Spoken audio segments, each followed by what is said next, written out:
Hi there, Lindsay here, the Frugal Crafter. It is Sat Chat time. I hope you're having a wonderful week. It's been going great here. I hope the lighting's all right. I am boxed in my little area here because I've got carts with my card making supplies. I rolled in here from the room of horror because I of course had way larger plans, delusions of grandeur. When I started my different projects this week, I always plan about 2 times the amount of stuff I can actually get done. But I'm like, I'm going to make a bunch of cards, so I better bring in my big tower of card making supply, ink pads, media stuff, and my rolly cart that's got all my ephemera and pre-cut card bases, all of that stuff. I made 1 card, friends. Made 1 card for my husband for his birthday. And that video is going to be out next week. I've pretty much scheduled everything out during the week I'm going to be away. Except for I did pre-record a Sat Chat because it's the week it's like the day after my launch with Craft World is coming out. So I did get that done. So yeah, I'm feeling pretty ahead of the game there, but I was also planning on making a couple Mother's Day cards because I usually bring one for my sister and my mom, but I didn't get that done. However, I do have a whole armoire full of cards, ones I've never seen before. I do a lot of the cards I make tend to be very kind of feminine, flowery, stuff like that, perfect for Mother's Day, so I just need to put a sentiment on those. I'm just going to grab a couple that I've already made, because they were still made with love, even if they weren't made for this particular holiday. But something else I've been working on is this project here, and this is a little sketchbook that I bought at a local art store called Berry Stationery in Oakland, Maine, and I've used this brand. It's a Stillman & Byrne Beta Series Mixed Media sketchbook, and I wanted to kind of pre-populate it a bit with just kind of some some paint smudges and some stamping, and I wanted to grunge up some of the pages a bit, maybe add a little bit of ephemera glued in, just to make it a little bit take a little bit of the fear away of the blank page, and then just give myself little spaces to sketch. And then I do have plenty of blank pages that I could do full paintings on and stuff if I want to. But my goal is to fill this book in 1 week, and I want to do the 100 people challenge, where you do you draw 20 people a day for 5 days. And I figure I'm going to be on a cruise. I'm going to see all kinds of people. Perfect people watching opportunities. And they're going to be fast because I'm also going to want to hang out with my friends and have a good time. So that I'm looking forward to doing. I don't plan on taking any video. I have my phone with me, but it's more just my fun, relaxing sketching. I also want to grab a book. So this afternoon I'm going sketching with a friend, and we're going downtown. We're going to actually the Bangor Public Library. It's a beautiful old building. And then I might try to, because I don't want to bring a library book on vacation. I think I want to hit maybe one of the used bookstores and try to find something that will be fun to bring and read. And I'm just going to bring 1 book. I think I can always download other books if I need to. I'm sure there's probably shops on the cruise ship that would have paperbacks or whatever. But the nice thing about a used bookstore is you can find a really battered book, and it's ooh, that one was loved and that one was read a lot if it's really beat up and battered. So it's kind of a good way to find a good book. You just look for the worst looking book, and there you go. It's probably going to be a winner. Some of my favorite books have been found that way. Fried Green Tomatoes at the Whistle Stop Cafe, one of my all-time favorite books by Fannie Flagg, found that at a used bookstore. It was falling apart, and man, that is such a good book.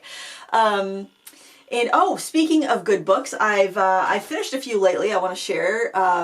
I just finished The Paris Apartment by Lucy Foley. I think it's the best book. I think I've read almost all of her books. That's my favorite by far. So good. I also recently finished The Midnight Feast. That was also very good, but I think The Paris Apartment is her masterpiece so far. So if you like mysteries, if you like plot twists, it's very good. Modern book. Set in Paris, very nice. I highly recommend. What else? I've been working on a classic, but I think it's going to be a do not finish, because I think as far as dystopian novels go, I think, and this is going to ruffle some feathers, I think 1984 by George Orwell is overrated. I've started it a couple times. This time I'm like, all right, I'm going to get the audiobook. I'm going to listen to it. I have a better track record with the audiobooks if I've had a hard time getting into the physical reading of a paper book. This one, man, I'm just like, wow. I think what makes it so depressing is that it's like everybody's bad. Every side is bad. There are no good people here. You know, that's how I feel about that. It's like there's no redeeming qualities. I don't like any of these characters. Everybody's awful. Both sides of the party are awful. There's no redeeming quality, at least with like, it reminds me a lot of another book that somebody recommended called We, and it was by this Russian author, and I'm drawing a blank. I don't think I'd be able to pronounce his name anyway, but it has that same kind of vibe to it, except 1984 is much longer. So same vibe, but double the length. So I didn't really care for that one that much. It was okay. I mean, it was all right. I didn't really mind it, but it wasn't, I don't know. Those two books seem very similar to me. Brave New World is probably my favorite dystopian novel. I really like that. I kind of like the premise of, and I feel like that's kind of what we are living in right now. It's that like the things that we love are what is our undoing. You know, like we're controlled by the fact that we just go after what's easy and what's fun and what's pleasurable, and that ends up being our downfall. Or Fahrenheit 451. That's another one I recently finished. That one, I actually listened to the audio. I read it, then I listened to the audiobook. It was read by Tim Robbins. Such a good narration of that book. Short book, it's a very quick read. That too, I really like that because it was like, they didn't need to ban any books. We just stopped reading. We just stopped caring. We stopped reading. We stopped looking. We stopped going after the knowledge. We stopped socializing. We just stopped. Doing the things that make life worth living. So those two dystopian novels I think are my favorite because I, for one, feel that they're more, they're more kind of like how things turn out. They're more prescient. Yeah, those would be my favorite. But yeah, I definitely feel like those are good. I've been watching the latest season of The Handmaid's Tale. I did read that after the first season came out. I was really curious about the novel, and I read that, and then I read The Testaments, which was her like recent kind of 20 years in the future. It takes place in Canada. I think like what happened to Nicole when she grew up. So that was really interesting too. Kind of redeemed Aunt Lydia a bit. Yeah, I could read that one again actually, but I'm not going to bring that with me. I want something new. I want to bring something new. So if you have any recommendations, please let me know in the comments below. I kind of switched over to doing a lot of audiobooks instead of podcast when I've been walking the dog. So I've got a lot of books under my belt this last couple months. But I actually listened to a podcast today because I was just like, I have one day left in this loan of 1984 audiobook. I'm not finishing it, and quite frankly, I'm not really enjoying it. So I listened to the latest episode of Climate Town, or maybe it was the next to the latest one. Because I mean, my podcasts have been building up in my phone. So that's one thing. I might just bring my headphones too and listen to the podcast while, you know, out sketching. I don't know. I think that I'm going to have some alone time on the cruise because I spend most of my time alone. And that might be quite different from spending all my time with people. You know, even... Even my husband, you know, because we've got a cabin, it's got a balcony. I'm really excited for that. But yeah, I mean, I'm not used to spending that much time with anybody. I spend most of my time alone. So that's going to be a bit of an adjustment, I think, for a week, but it'll be good. It'll be really good. I think I'm a people person. Well, you know, I say I'm a people person, but I spend most of my time by myself. So maybe I'm not. I started my tanning regimen, which is Jergens Natural Glow Sunless Tanner. And I like it because I use the fair to medium skin range bottle, and it takes 5 days to build up a tan. So I'm on like day 3. And of course with these lights, I always look really pale on camera. So I look a little less pale today. Thank you, Jergens Natural Glow, not sponsored. But I like it because you apply it every day for 5 days, and that builds your tan up to as dark as it's going to get, and then you can use it every other day. And I've also purchased SPF 50 sunscreen because I'm used to the main sun, and we haven't had a lot of sun this spring. It's been very cloudy, and even when it's sunny, we're not going to have the same strength of sun as you would get in the Caribbean. So I'm like, I'm using the SPF 50. I don't want to be sun sick. I don't want to be, you know, heat sick. I don't want to be sunburned. I want to enjoy my vacation. So I got one of the Neutrogena sticks. I've never used them before. And then I got just like a sport bottle of sunscreen. So I think that'll be fine. Usually I wear SPF 15 every day on my face, just to keep, you know, skin cancer and premature aging at bay as much as possible. But as we discussed last week, the wrinkles are setting in and I can't use retinol for some reason. My skin is just rebelling against that. So I'm doing what I can, but yeah, in the summer generally SPF 30 is as much as I use or need. I mean, I don't know, we don't have very strong sun here. I do wear it, but it's not like I don't get sunburns typically. So I think that might be a little bit of an adjustment, so I want to make sure that I'm prepared for that. I'm so excited to use this little sketchbook. I think I'm going to do a little bit more with it too. I have some stamps and stencils coming out with Craft World. Still don't know if they're going to be shipping to America, which will be very unfortunate because that I don't expect this stuff will sell very well if you don't ship it to America, just because that's where the majority of my audience is, unless people just like them and they buy them, they're shopping the website anyway and they like them. But let's be honest, things generally sell because people are promoting them. Things sell that are advertised, and if you can't get them to the people that want to buy them, you know, it's nothing sells itself anymore except for like maybe groceries. I don't know, but I'm really excited. I think I might do a little bit more in this book, and I've been debating whether or not, because I did a video of prepping the sketchbook. I mean, it's not like, I think what I've done in the video is pretty much, you know, this is how you do it, this is how I'm doing it. I've never done it before. I hope it works out really well. So I think that's going to be a video. It's definitely going to be a video. I've already recorded it. But I think then there'll be another video where I do it, probably after I get back. I'll do a what's in my bag video where I just show you everything that I brought, and then I'll show you the like a sketchbook tour, and then so you can see what I actually ended up using. I'm generally a very light packer in all respects, whether it be clothes, whether it be art supplies on a trip, which you would think is unusual if you look around me, because it's like I have so many supplies. I love having so many options.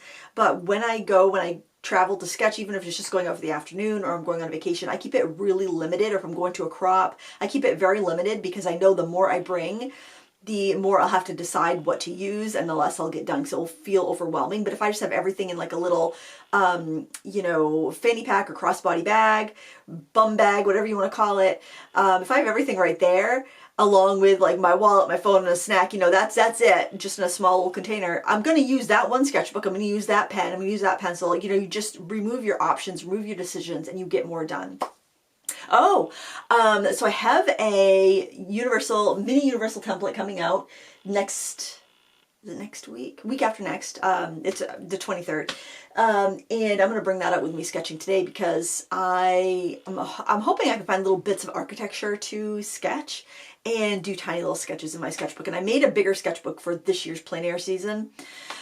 So the mini universal template's going to be perfect for that. Plus it will fit in the sketchbook if I just want to carry it that way.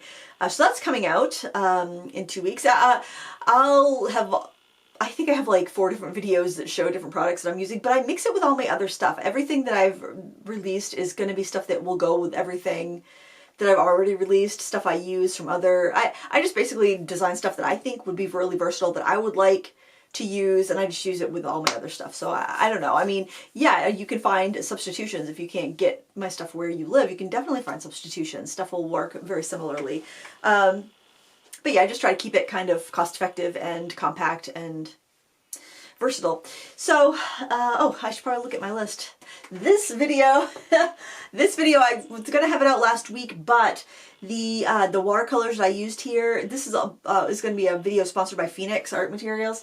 The watercolors I used in there were in the Amazon warehouse, but they were not like checked into inventory yet, so they needed a little more time. And they are going to honor the discount. They're going to give a 20% off discount for my viewers. So when they first came out, it was February, and they sponsored a video, and the watercolors sold out in like 2 hours of the video going up. And they had a really good introductory price. It was like $30. And they said, we'll try to honor that price when, you know, we'll restock it. And at that time, there was no really reason why they couldn't. But then it was like, it was taking them longer. They had to have everything manufactured and sent back out. So they're like, oh, it's going to be April. And it's like, well, it's going to be the end of April, beginning of May. And then all the tariff stuff. And so I emailed them and I said, are you going to be able to honor the introductory price? And they said, well, we'll give a 20% off coupon. That's going to bring the price on Amazon down to $31.99. and that's just for my viewers, and I'm going to put it in that video because it's not even checked into inventory yet. I can't put it on this video anyway, but it's going to be on that video on Wednesday. So if you've been waiting to buy that Phoenix set of 24 watercolors, there's going to be a coupon code that's good for Amazon or good for on their website as well, and you can purchase it either place, but that will give you pretty close. I think the introductory price was like $29.99, and I think this is going to be like $31.99 because, I mean, that's just as low as they could go with the new tariffs and stuff because they just got them into the warehouse. So, I mean, that's, I think that's good. It's definitely worth it in my opinion. The watercolors remind me so much of Winsor Newton Professional watercolors, which are very traditional watercolor. If you like those paints, you'll like these paints, but, Winsor Newton does not have the bang of a modern watercolor like M. Graham or Core have. You know, it's just a different flavor of watercolor. It's more, I find it a little bit more similar to like Sennelier and other older brands that have that more traditional recipe of like glazing and layering and sheerness and whatnot. But they are definitely a step up from the Cotman watercolors or the Phoenix Artist grade, which is identical to the Cotman grade. So that's kind of makes me think, it's like, ooh, is Winsor Newton going to be offshoring their well, they've offshored it once. They went from England to France, and then the Cotman line went from France to China, and I'm wondering if the professional line is also going to go to China. I don't know. It's a dog-eat-dog world out there in the art supply landscape, and companies do whatever they can to, you know, stay alive, keep the profits up, and all that. So I don't know. I can't say for sure that's happening, but Phoenix does make a lot of supplies for other companies, and good supplies. So I'm happy to work with them. Oh, goodness. So that's coming up next Wednesday. And let's look at my list. I'm in a great mood. Even though it's been cloudy most of the week, I'm in a great mood. Oh my gosh. Oh, by the way, happy Mother's Day. Happy Mother's Day to all the moms out there. I'm going to meet up with my sister and my mom, and we're going to go to an antiques mall, one of those. In Maine, we have a lot, I don't know if this is the same everywhere in the country, but we have these, like, they're called like antiques malls, where it's like huge weird buildings where they just build addition upon addition upon addition. Sometimes they're in like old barns and these huge like antique, multi-vendor antique places. There's lots of them here in Maine. And we're going to go to one of those, and we'll probably go out to lunch. Hopefully we can find some place for lunch. It isn't like massively crowded. So that'll be nice. And I'm kind of wondering, I think it's too early for lilacs, but I just saw on Facebook that there was like a New England lilac report already. And there are like people in Vermont and New Hampshire that already have lilacs. So if you are on the East Coast, let me know if you have lilacs yet, or if they've already gone by. This is so early because usually we don't get lilacs until almost Father's Day. So if there's lilacs down at my parents' house, I'm going to pick some. I don't think so, though, because I was just down there a week ago, and the trees were just barely budding out. But the daffodils were blooming, and those daffodils are actually from my mom's garden. Maybe I should give her that for Mother's Day. I wonder if she'd like that. She'd probably prefer an actual plant. But yeah, I probably ought to get to the nursery and see what I can find. But yeah, so happy Mother's Day. Hope you have something fun planned, or if what you want for Mother's Day is some peace and quiet. I know when my kids were really little, when they were like, because I had, my son was 16 months old when my twins were born. So for those first few Mother's Day, what I wanted for Mother's Day was for my husband to take the kids out and just leave me in peace for a couple hours. And I would do art or craft or whatever. But now that, now the kids are grown, it's different. I would always go visit I usually take the kids and go visit my mother when they were little, like in the afternoon, but in the morning it was like, just want a couple hours of peace and quiet. So if somebody you love has young children, for Mother's Day, the best present is take the young children out for a little while and let the mom have some peace and quiet. But now that they're older, it's so much, I don't say it's nicer to spend time with them. It's like you don't see them so much, so it's nice to spend time with them. But I'm going to see the kids on Saturday. I saw the girls last week, and we went down to visit Lila at school, and we went to lunch, and we roamed around the main mall, and it's actually a thriving mall, so different than the Bangor Mall. It looks like it's set for a zombie apocalypse movie. And we went out to dinner. It was really nice. So yeah, I've got to see girls last weekend, see Jackson on Saturday. I think Maisie's coming over on Saturday too. It'll be good. it will be nice. It'll be nice and spread out, which is always good, instead of having everything all like crammed together in one day. What else do I have on my list? Oh, next year, 2026. So I heard back from Uptrack, and it looks like we'll be able to do Greece in 2026, in May of 2026. So I just want to put that in your mind. Think about that if that's something you would like to do. The weather is like 70s and beautiful in Greece at that time. So that's going to be great, because I do hear Greece is really hot in the summer. So this will be a nice spring. It'll be nice, and that's perfect. I think 70s is so perfect, and it's gonna feel real warm coming from May in Maine, which is in the 50s. That's gonna be really nice. So May 2026. Mark your calendars. Think about it. That will be the next art retreat. Of course, we have Italy this fall, but that's been sold out since we announced it. So yeah, and I am thinking about doing maybe some coastal Maine area workshops too. I just haven't, I need to find somebody to partner with. I don't have the bandwidth to plan all of the stuff that's not art related. It's just too out of my wheelhouse.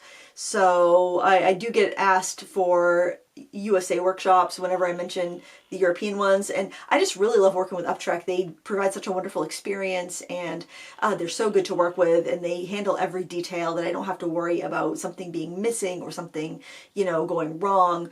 Everything has like backups for backups for backups, and so I mean that's the reason I keep doing the workshops with them. Is just the experience is so good for both the takers and for the teachers. So I just wanted to mention that if you are thinking about wanting to sign up for my next retreat. And yeah, I just posted a video on this interesting machine, and this was kind of a I thought, I didn't impulsively say yes to review this machine, but I had liked the die cutter so much from this company called Locklick. They do a lot of like heat press machines. They make a lot of vinyls. They make things that are kind of like, I would say, almost prosumer. So a lot of people that have like home-based craft businesses will do things like sublimation and print and like t-shirts and all these different sorts of like die cutter crafts that I don't do. But this company makes a lot of those projects, but I will use my die cutter for card making or for making stencils for gel printing, kind of like adjacent to my art and crafting. I'll use it to make a template too. So I'll make a template on the computer, then I'll cut it with a die cutter to make a box or whatever. So I use it very hands-on, and not commercially, except for the fact that like maybe I'm designing a die cut through, say, Craft Stash, or now it's Craft World. I would test it out by cutting it. I would design it on software, and then I would cut it out, make sure it works, make sure it fits right, do all my adjustments. So I'd use my machines for that. Or like that machine happened to be really good at printing and cutting, so I could print out a bunch of ephemera and then cut it out with the machine. It was just worked really well for that. So you could make stickers if you're a YouTuber that likes to make stickers, or you're an artist that wants to sell stickers, things like that at craft fairs. So their machines work so well for that. So they asked me if I wanted to review this brand new machine that they had coming out called an eye paint, and what it does is it makes a paint by number. And first I was like, oh, I don't know, that seems really complex.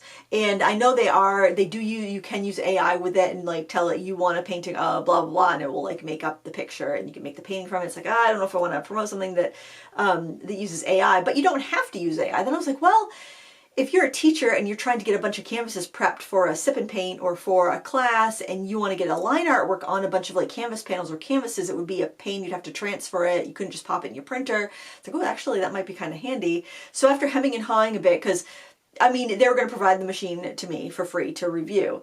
So it wasn't like a financial decision, but you are putting time into it. Anytime it's a machine, I swear it will take me 2 times the amount of time or more to figure out how to use it and get it going, because I'm not somebody who feels natively tech savvy.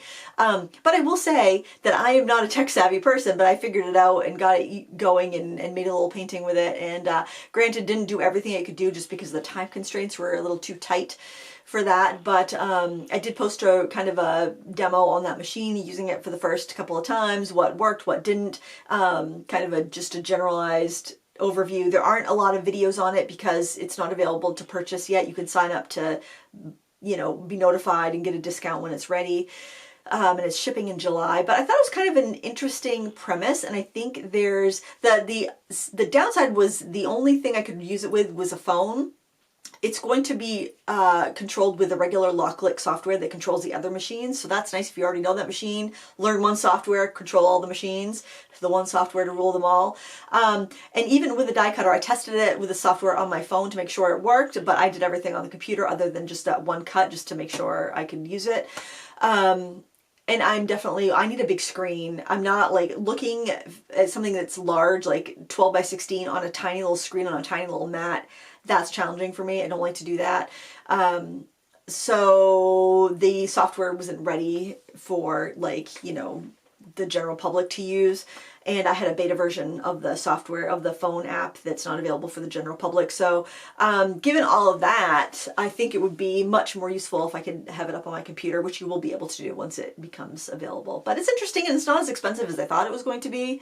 I think the intro rate, the regular price is like $2.99. The intro price is $1.99, but if you sign up, you can pre-order it for like $1.69 or something like that. So interesting, very well made, very heavy duty.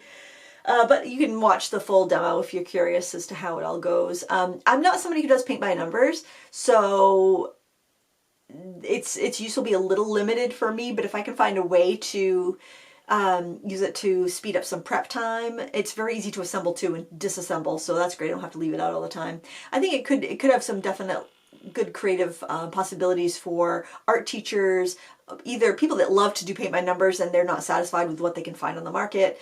But I think it's definitely going to be more of like an art business art teacher. Maybe like if I did a painting and people loved it and I wanted to create a paint by number to sell with one of my paintings, I could take a photo of my painting and I could make it into or a scan of my painting, and I could make it into a paint by number kit, because they have refills for all the paints and stuff like that. So I can definitely see the possibility there, especially if you had a bunch of artists that were doing that, were using that machine, and they were selling paint by numbers of their work, and then people could just buy the canvas already printed, and then they could just, you know, they could buy that one set of paint and use it with all these different artists' kits. I think that would be kind of cool, rather than buying the machine, you know, because that would be, you know, more expensive. So I think there's definitely possibilities for it, especially under a mass adoption like that. But it's interesting to try new things. As I was doing it though, I was like, oh my word, this is taking so long. I probably should have said no to this, but also there's part of me that, like, I'm not tech savvy, but once I get a bug in my bonnet where it's like, oh, I want to figure this out. No, I know I'm just this close to figuring it out. You know, it's like I can't let go. I'm like a dog with a bone. I need to keep, you know, like going after it till I figure it out. So I may, it almost is a little bit obsessive. I mean, I've never been screened for anything, but there's certain things like that makes me feel like maybe I have a little bit of an obsessive personality with certain things like that, because I just kind of have to like dig in, and I can't let go until I've figured out how to do it. But it's fun though, and I love learning, and I don't think we ever stop learning. At least we shouldn't stop learning, because we want to keep our brains active and healthy and fresh, and yeah, keep painting, keep learning. There's so many things to learn, and our lives are so short, so make the most of every day, I guess. And with that, I am going to go sketch with a friend. It's going to be fun. And thank you so much for watching. I hope you have a great weekend. Let me know what you're up to in the comments below, and until next time, happy crafting. Bye!